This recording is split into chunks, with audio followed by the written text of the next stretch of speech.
Joe McConnell reporting to you from Pasadena, California, the Rose Bowl, and this year the site of Super Bowl 11.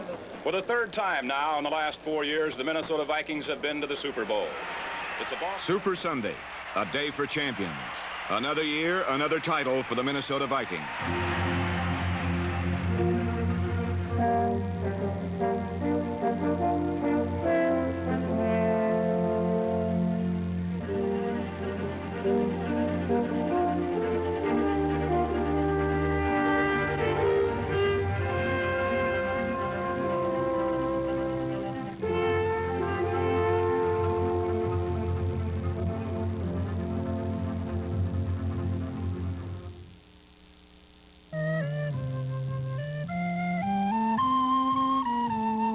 Pro football fans in Minnesota have grown accustomed to the rhapsody of easy winning.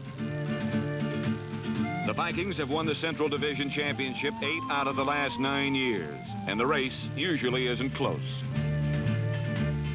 The result of a game in Metropolitan Stadium is completely predictable. The Vikings always win, and the fans love the monotony. It's like a movie buff watching Casablanca for the 100th time. Play it again, Vikes.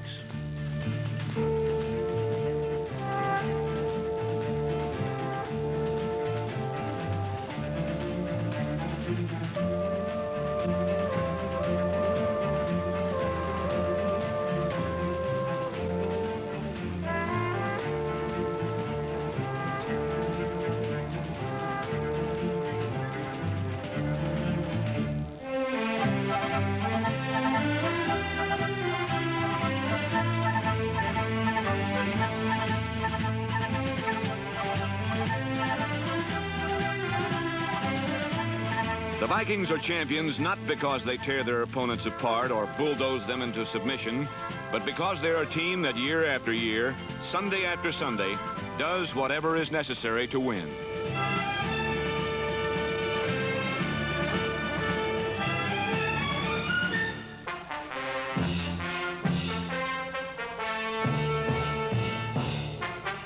The Vikings are like a rubber raft. Every time someone pushes them down in one spot, they bob up in another.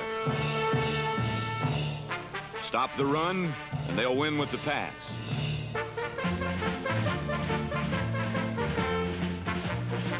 Prevent the pass, and they'll win with the run.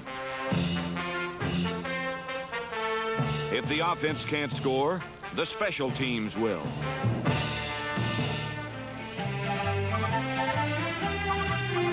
The Vikings win because of the big things, but also because of the little things. Last season, blocked extra points gave Minnesota 1-point victories over Chicago and Detroit. And a blocked field goal saved a 10-10 tie with Los Angeles. In all, the Vikings batted down 15 kicks in 1976.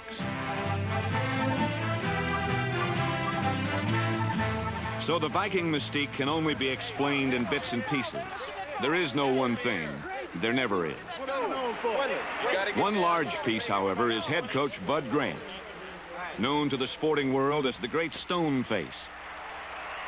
But to those who have played for him, he is no mystery. I guess of all the coaches I've been associated with, Bud is the easiest to like because he treats the players with the utmost fairness, and that's all a player can ask for. You don't have to be liked, but they certainly have to be treated fairly, and Bud certainly does that. He also is the best coach I've ever seen at evaluating what his personnel can do. He never asks them to do more than he thinks they're capable of doing. He's been accused of not having emotional teams, and I think there's a reason for that. Emotion is great if you win a game, but where do you go if you're all sky high and piped up and you happen to lose? It's difficult to come back from one of those kinds of efforts. Bud would rather see his team reach a particular level of competence, something that he knows he can count on week in and week out, and from there he can build and do the things that he has to do to win a game. He's not nearly the cold man that people think he is. He's a very warm and feeling person, but he has tremendous self-control and doesn't show it to people he doesn't want to. To win and endure, says Bud Grant, you don't have to be brilliant, just determined. When the Vikings have the football, Grant's determination is translated into ball control. Minnesota ranks 6th in total offense, but they led the league in ball control, running more plays per game and moving the ball more consistently than anyone else.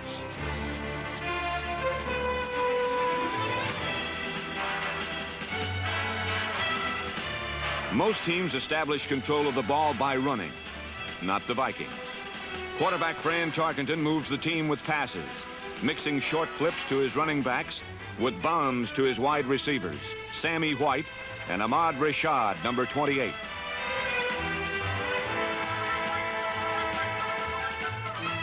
In 1976, Tarkenton led the NFL in completions, and despite his penchant for throwing anywhere at any time, he almost never threw the ball to the wrong team. Only 8 of his 412 passes were intercepted.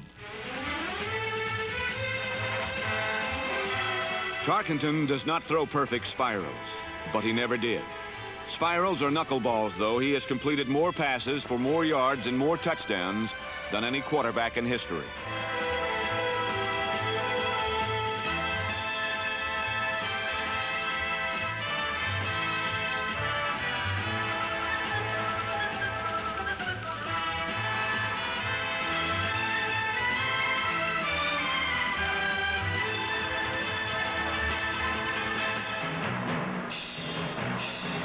In spite of all of his records, Tarkenton's most notable characteristic is that he never gets discouraged and rarely injured. He gives you the impression that there is no situation in football he hasn't seen or can't find some way to salvage.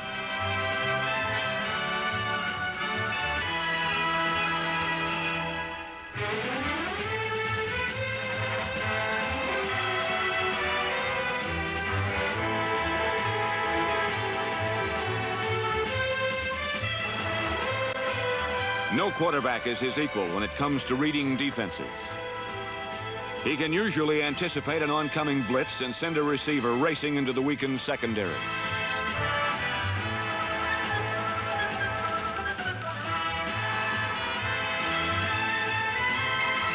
While the Vikings use their receivers on a wide variety of pass routes, their running backs work a mean one-way street.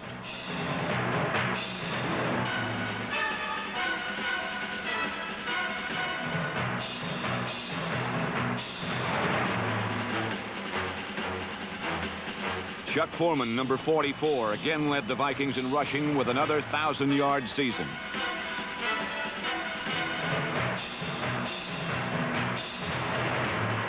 Along with Foreman, Minnesota used Brent McClanahan, number 33, Robert Miller, Ron Gross, and Sammy Johnson, number 48.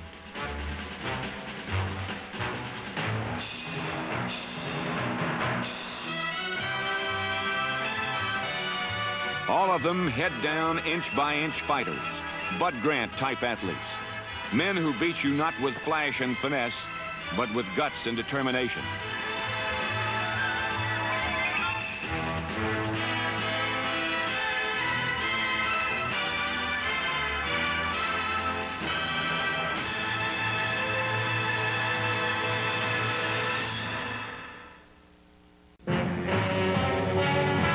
The rugged heights of pro football are not conquered by offense alone. The road to the summit is traveled only by those teams who can prevent touchdowns as well as score them.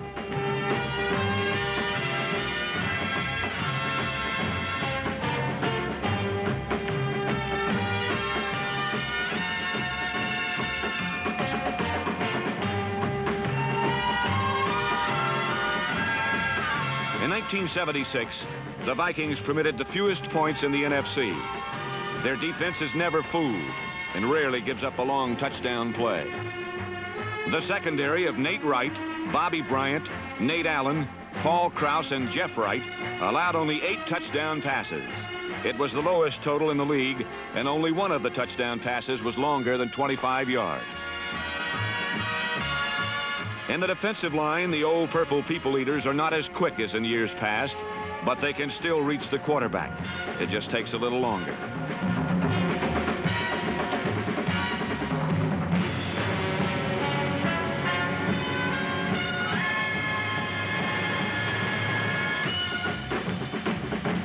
tackle Alan Page, number 88, is still the leader.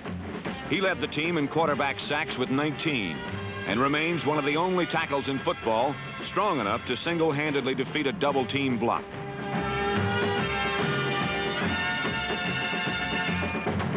Page's exploits have tended to obscure the solid contributions of the Vikings' other tackle, Doug Sutherland, number 69. Runners who get by Sutherland and Page have the unenviable task of facing Jeff Seaman, number 50, Minnesota's middle linebacker.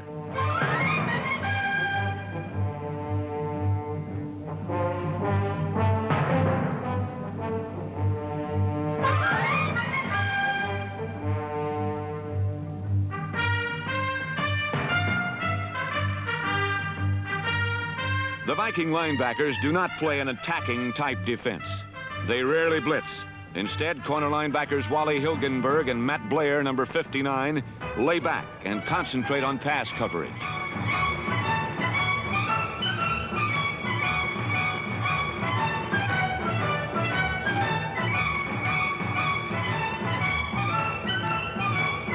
Between the 20-yard lines, the Vikings give up territory freely.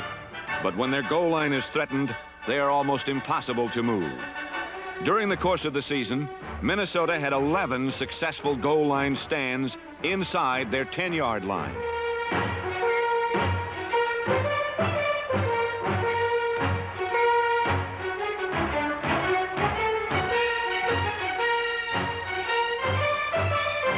Minnesota's crafty veterans sag and bend, but never collapse.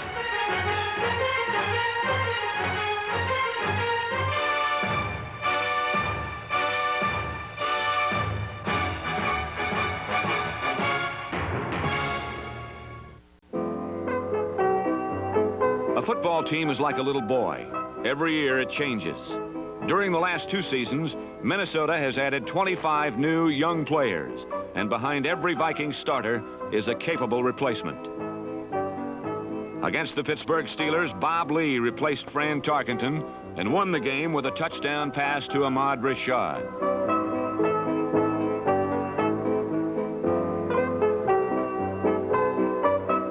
When Alan Page finishes law school and hangs out his shingle, his position could be filled by James White, number 72, last season's first draft pick. While White will have to wait to play regularly, other young Vikings have already gained some valuable playing time. Men like Doug Dumler, Neil Claybo, Wes Hamilton, and Mark Mullaney, number 77. And still others like Wendland Hall and Fred McNeil, number 54.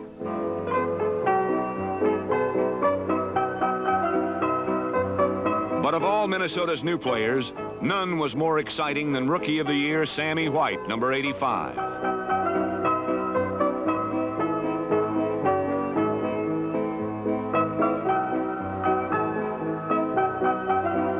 White's youthful exuberance led to some mistakes, like doing a one-handed celebration 5 yards before the goal line. But by the season's end, he had reached the end zone with the ball 10 times, more often than any receiver in the NFC.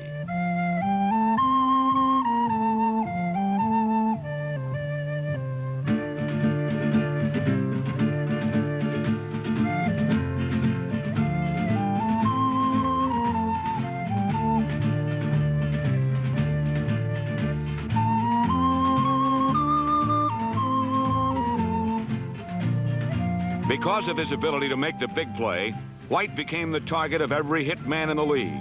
But he quickly proved that he had the hands and the heart to go with his speed.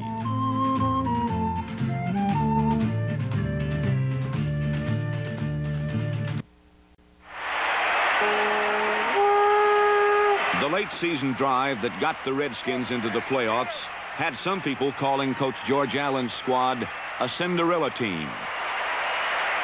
But the clock struck midnight the first time Minnesota had the ball.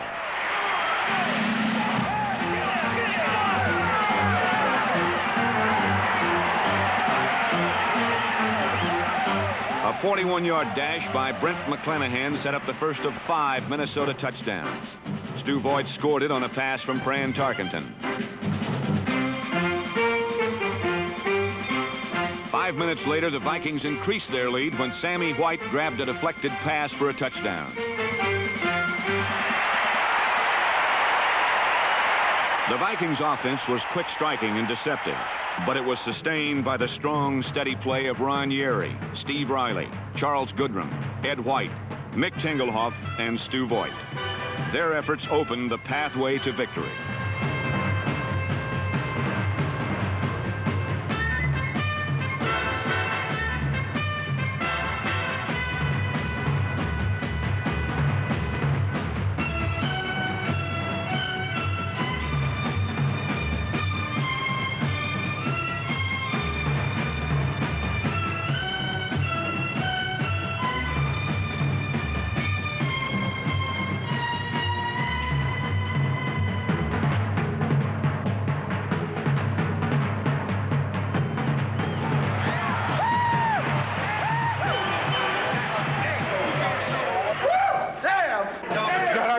How bad you want it, and I believe that.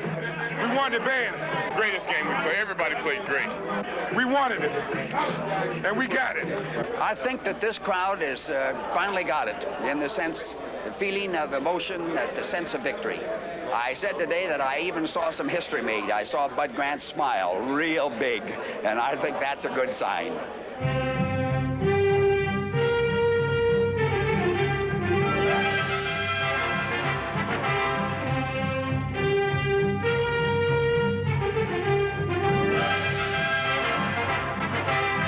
For the second time in 3 years, the championship of the National Conference would be decided in a game between the Los Angeles Rams and the Minnesota Vikings.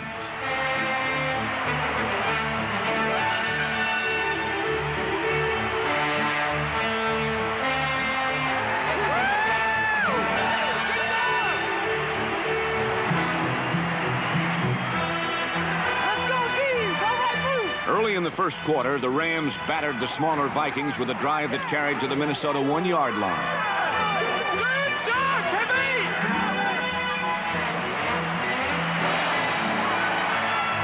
A quarterback sneak by Pat Hayden on third down left the Rams 6 inches from the Minnesota goal line. 6 inches. The fury of the Viking defense persuaded Ram coach Chuck Knox to try for a field goal instead of a touchdown. Dempsey in to try for the field goal. This is a chip shot. There's a snap a bit high. The ball is down. The kick is blocked. They're going to get a touchdown. The Vikings are going to score. It's Bobby Bryant. And the 50 to 40, the 35 to 30, the 25 to 20 to 15 to 10 to 5. Touchdown on a blocked field goal. Nate Allen blocked it. Bobby Bryant scooped it up and goes the distance. Unbelievable. Bryant's touchdown served as a hinge on which the game turned. In the second quarter, Fred Cox kicked a field goal. And this 62-yard run by Chuck Foreman set up another touchdown which expanded Minnesota's lead to 17-0.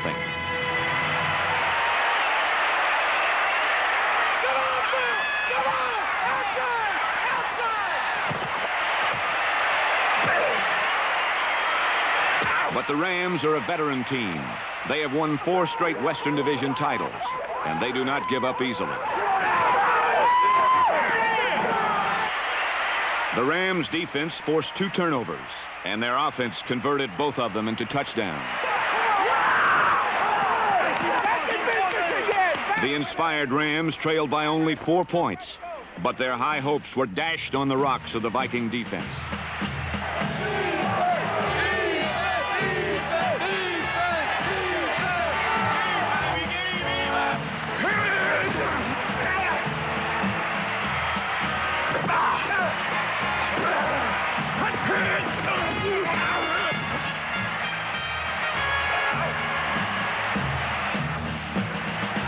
Back to pass. He has protection. Throw the long one over the middle. Intended for his flag. Intercepted by Bobby Bryant. Bobby Bryant for the second interception of the game. Double wing to the right side, and Francis will throw. Caught by Foreman to the 45. He's to the 50. Breaks away the 45 to 40. 35, 30. 25, 20. 15 out of bounds at the 11-yard line.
Somewhere there's a street of broken dreams. If you can't find it on the map, ask any Viking fan. He'll tell you it leads to the Super Bowl. The Vikings were one victory away from their greatest season ever. But the magic moment flickered and vanished, and the World Championship belonged to the Oakland Raiders.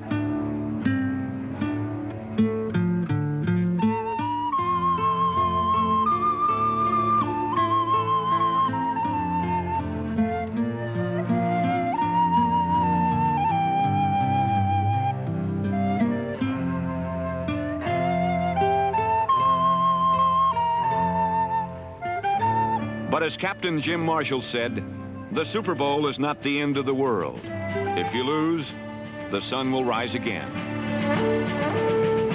When it does, it will catch the Minnesota Vikings smiling. Because this is a team that came far in 1976. And a team that can look to the future and say, we will go farther yet.